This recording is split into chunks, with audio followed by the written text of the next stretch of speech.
আসসালামু আলাইকুম, আশা করি সবাই ভালো আছেন। আজকে বানাবো মিষ্টি কুমড়ার পাতার বাটা। এটা কিন্তু খেতে খুব মজা লাগে। এক নিমিষে এক প্লেট ভাত কিন্তু খাওয়া যায়। আর পাতাগুলো কি সুন্দর তাজা, জমির তাজা শাকসবজি, আসলে দেখতেও ভাল লাগে, খাইতেও ভাল লাগে। এই দেখেন একদম তাজা। এগুলাকে নিয়ে আমি একটা বাটা বানাবো, মিষ্টি কুমড়ার পাতা বাটা।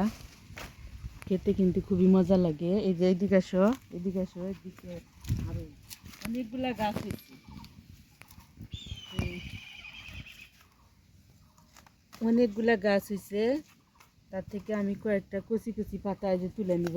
এই মিষ্টি কুমড়ার ডাঁটাগুলোও কিন্তু খাইতে খুব মজা লাগে, একদম নরম হয়ে যায়। আর কয়েকটা নেই পাতা।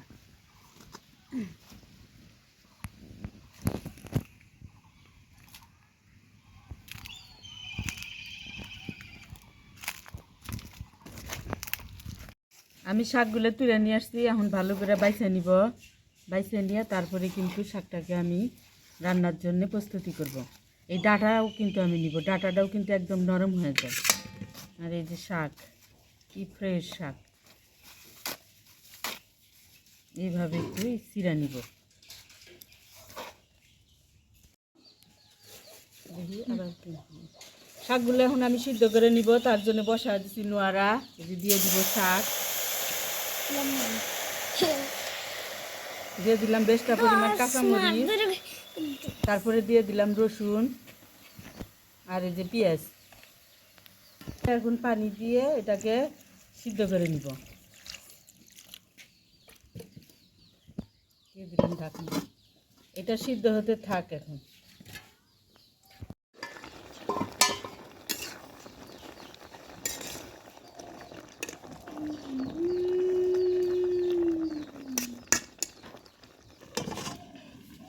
আমার এই যে শাক সিদ্ধ করা শেষ, এখন এটা নামায় নিব।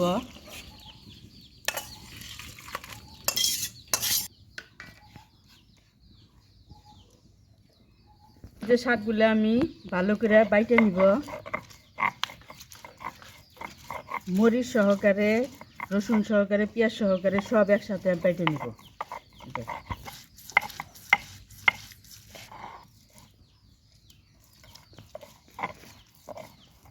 আমি কিন্তু এটা একদম মিহি করে বাটি নেই, এই যে আশ্বাস আছে, এই আশ্বাসটাই খাইতে খুব ভালো লাগে।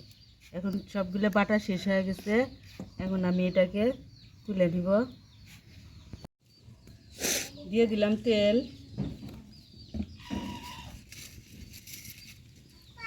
সামান্য কালি জিরা,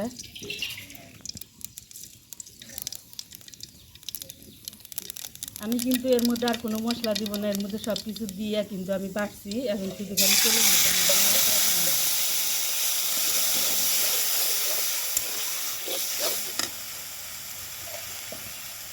দিয়ে দিলাম লবণ।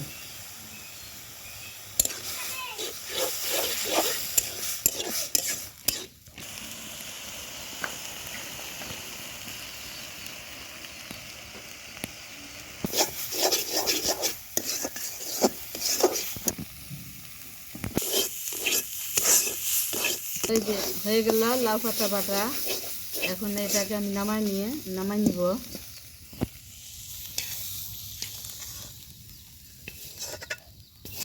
এই যে মিষ্টি কুমড়ার পাতাটা বাটা একদম রেডি। আর এটা কিন্তু গরম ভাতের সাথে খাইতে খুবই মজা লাগে। আর এর মধ্যে কালিজিরা দেওয়ার কারণে কিন্তু এর স্বাদটা কিন্তু আরও বেড়ে গেছে। কালিজিরার একটা সুন্দর একটা গ্রান আসে, আর খাইতেও কিন্তু খুব মজা হয়েছে। আর ভিডিওটা দেখার জন্য সবাইকে ধন্যবাদ।